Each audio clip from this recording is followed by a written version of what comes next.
የጨነቀኝ። እሱማ እኔ ምን ሆና ነው ብዬ በጣም ጨንቆኝ ነበር። ከዛ ቤዛ አይደለች እንዴ ነገሩን የገለጸችልኝ? ምን ጭራሽ ቤዛም ሰምታለች እንዴ? ምን መስማት ብቻ ባይኖም ጭምር አይታለች። ስንጨባበጥ ነው ሲደባደቡ ነው እንጂ ጊዜ እንደሆነ ማያሳየን ነገር የለም። እውነት ነው። ዘንድሮማ ማንየው ነገር የለም እንዴ። ቆይ እንዴት ሰው በመጨባበጥ እንደዚህ አይነት ነገር ይፈጠርብኛል ብሎ ያስባል? መጨባበጥ ስትይ ነገሩ እኮ የተጀመረው በመጨባበጥ ነው። አሃ ከዛ በኋላ አልጨብጥም ስትላቸው ነው ማለት ነው ሊመቷት የፈለጉት? ቆይ ስለምን መመታት ነው የምታወሪው? ሰላም ውድና የተከበራችሁ ቤተሰቦቼ እንደምን አላችሁ? ባላችሁበት ሰላማችሁ ብዝት ትርፍ ይበል እያልኩኝ እንግዲህ ተወዳጅና በጣም አጓጊ የሆነውን የአፍላ ፍቅር ድራማን ይዤላችሁ መጥቻለሁ ማለት ነው። በጥቂቱም ቢሆን ማለት ነው። እንግዲህ አፍላ ፍቅር ድራማ እንግዲህ በጣም ተወዳጅና በጣም አጓጊ ጓጉተን የምንጠብቀው ድራማዎች ሆኗል ማለት ነው። እንዲሁም ደግሞ ሁላችንም ማንኛችንም እንግዲህ የትምህርት ቤት ላይፍ በማስመልከት እንግዲህ በጣም ደስ በሚል ሁኔታ አድርገው የተወኑ ይገኛሉ ማለት ነው። ቤተሰቦቼ እንግዲህ የአፍላ ፍቅር ድራማ አፍቃሪያኖች ወዳጆች እንግዲህ የአፍላ ፍቅር 113 ተለቋል ማለት ነው። ቤተሰቦቼ እንግዲህ አፍላ ፍቅር ላይ እንግዲህ 111 እና 112 ላይ እንግዲህ እንዳየ ነው ማለት ነው። በጣም ብዙ ነገሮችም እየተፈጠሩ ይገኛሉ ማለት ነው። አንድና አንድ ዋነኛው ብለን የምናስበው እንግዲህ ፊዮሪ እና ቅዱስ ናቸው ማለት ነው። ፊዮሪ እና ቅዱስ እንግዲህ እንዳየ ነው እንግዲህ ብሩኬ ጋር በጥፊ መታው ነበር ማለት ነው። ብሩኬና እሷ በሚጨቃጨቁ ሰው እያሉ በቃ ለምንድን ነው በዚህን ሰዓት ፍቅረኛ ጋር መሆን የለብክም? ለምንድን ነው እሷን የምጨቀጭቃት?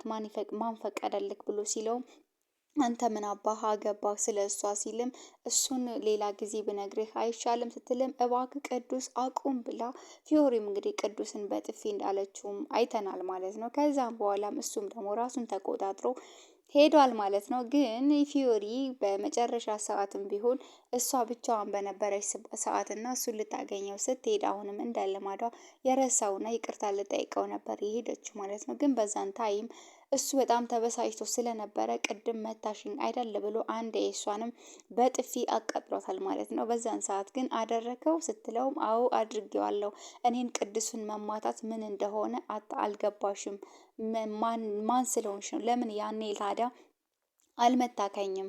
ለምን አሁን ትመታኛለክ? ብላ ስትለውም እኔ ከሰው ፊት ሴት ልጅን ስቀጣት ደስ አይለኝም። ሴት ልጅ ብቻዋን ነው ስትቀጣ ደስ የሚለኝ እንጂ ከሰው ፊት ሆኜ ስመታት አይደላኝም በሚል ቋንቋው እንግዲህ ነግሯታል ማለት ነው። ከፊዮሪ ጋር ምን አይነት ሳፋጣ ውስጥ እንዳለክ እናያለን። ስለዚህ ስትልም የክላሳችን መጨረሻ ላይ ወተን እንገናኛለን፣ ያኔ ፊልማችን ይቀጥላል ስትል ማዝታበት ሄዳለች ማለት ነው። እሱም ደግሞ በቃ ችግር የለውም እጠብቅሻለሁ፣ ያኔ የክላሱ የትምህርት ቤቱ ቦስ ማን እንደሆነ እንለያለን ሲላትም እሷም ደግሞ ግን ከዛም በኋላ እንደዛው ነው የምንቀጥለው፣ እሱን መቼም እንዳትረሳው በማለት እንግዲህ አስጠንቅቀዋለች ማለት ነው። እሱም ችግር የለውም ስታይል እንገናኛለን እንግዲህ ብሏትም ሄደዋል ማለት ነው። እንግዲህ ያው በጣም የተጠማመዱም ይመስላሉ ማለት ነው። ይህ ማለት ግን በጸብ ሳይሆን በፍቅር ነው የተጣመሩት ማለት ነው። ምክንያቱም ቅዱሴም ከፊዮሪ ፍቅር ገብቶለታል ማለት ነው። ምክንያቱም እንደዚች አይነት ማጋጫት የምታጋጨኝ አይነት ሴት ነው ማግባትን ማፍቀር የምፈልገው። ሴት ጠንካራና መጋፈጥ የምትችል ስትሆን ደስ ትለኛለች። ልፍስፍስ ሴት አትመቸኝም፣ አይደላኝም በማለትም እንትን ብሏል ማለት ነው። እንዲሁም ደግሞ ምን ያስደስትሃል ብላ ስትጠይቀውም ደግሞ እኔ የሚያስደስተኝ አምባገነን መሆን ነው ያለው ማለት ነው። ምክንያቱም ምን ስትል ይሄንን አምባገነን እንደሚያስደስተ አሰብከው ብላ ስትለውም አው አምባገነን ማለት መሆን ደስ ይለኛል፣ ግን በጣም ከፍቶኛል ሲልም ነግሯታል። ለምንድን ነው የከፋክ ስትለውም ደግሞ እኔ በጣም ከፍቶኛል፣ ማንም እየተረዳኝ አይደለም፣ ወንድሜም እየተረዳኝ አይደለም። ወንድምክ ማን ነው ስለው አንቺ ደግሞ ሁሌም ነው እንዴ ማስታውስሽ፣ ቲቸር በቃሉ ነው ብሎም ነግሯታል። ቲቸር በቃሉ ብላም ስትለውም ደግሞ ለምንድን ነው የማይረዳ በቃሉ ስትልም አንቺ ቲቸር በቃሉ በይ፣ በወንድሜ ቀልድ አላቅም በማለትም ብቻ ደስ የሚሉ ቀልዶችን እንትን እያሉ ይገኛሉ። በሌላ ቋንቋ ደግሞ እንግዲህ ወደ ሌሎች ተዋናዮች ስንሄድ እንግዲህ ሶሲ እንግዲህ የዴቭ ፍቅረኛ ነች ማለት ነው። ሶሲ እንግዲህ ዩሲያስን በቀልድ መስተፋቅር በሚል ነገር ተራ ሳይኮሎጂ ነው በማለት በማመን እንግዲህ ጨብጠዋለች ማለት ነው። ይህን ሴራ እየፈተፈተች እያደረገች ያለችው እንግዲህ ቤቲ ነች። ቤቲ ደግሞ በባለፈው ክፍል እንደነገርኳችሁ እንግዲህ ቤቲ ኢዮስያስን በጣም ትወደዋለች፣ ታፈቅረዋለች ማለት ነው። እሱ ግን ሁሉም ሴቶች ጋርም ስለሚግባቡ ሴቶችም ደግሞ በጣም ስለሚወዱትና ስለሚፎነቅቁለት እሱ ጋር ቀልድ ስለሚያበዙ በጣም በመቅናቷ እንግዲህ ኢዮስያስ እጁ ላይ እሱን እንዳትጨብጡት፣ ምክንያቱም መስተፋቅር አለ፣ መስተፋቅር ይዞ ነው የሚዞረው በማለት እንግዲህ እያስፈራራቻቸው ነበር ማለት ነው። ሶሲም እንግዲህ ጄሪ በምትላት ሰዓት አረ ይሄ ተራ ሳይኮሎጂ ነው እንጂ በፍጹም እንደዚህ ሊሆን አይችልም፣ ማን ስለሆነ ነው እንደዚህ የሚያደርገው በማለት እንግዲህ እሷን በቀረበቻቸው ሰዓት እዛ ሄዶም ደግሞ ጨብጣው ከዛም በኋላ እንግዲህ ያው እሷን በእርግጥ በተራ ነገር ነው እየጠረጠረች ያው እብድ ስለሆነች ሁሉን ነገር ከራሷ ጋር ስለምታመሳስለው ብቻ እንግዲህ ለምንድን ነው እሱን ሳስብ የነበረው ተኝቼም እሱን እያሰብኩ ነው የሚል ተራ ፈጠራዋን እንግዲህ እየፈጠረች ማለት እውነት ነው የመሰላት። ምክንያቱም ሶሲ ትንሽ ነገር ምንም አይነት ጭንቀት አትችልም። ውሎዋን አዳሯን እንዲሁም ደግሞ የምታሳልፈው ፊልም በማየት የውጭ ፊልሞችን በማየትም እንደሆነ እናውቃለን ማለት ነው።